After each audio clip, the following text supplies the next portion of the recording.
জালিমের ক্লোমশ হাত মজলুমের কণ্ঠ কতক্ষণ আর ধরে রাখতে পারে?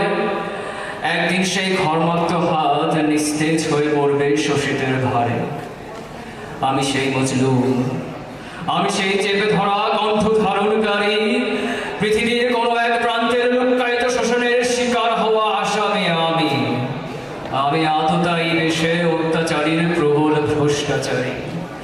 আমি মধ্যপ্রাচ্যের সেই উপত্যকার নিষ্পেষিত বাসিন্দা, ছোট্ট কিশোরীরা আহাজারি শুনি। আমি কান পেতে গুম হওয়া মানুষের আর্তনাদ শুনি। আমি চেয়ারে বসে থাকা বড় বড় মোড়লের মিথ্যাচার শুনি।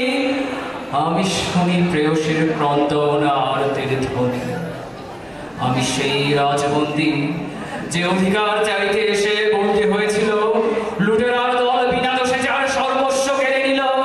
মানুষ হয়ে জন্মানো যার একান্ত অপরাধ, যার কাঁধে এসে জমা হয় পথভ্রষ্ট অপবাদ, যার কণ্ঠ রোধ করতে উদ্যত একদল জালিমের হাত, যার পিঠে কালশিতে দাগ, চাবুক আঘাত।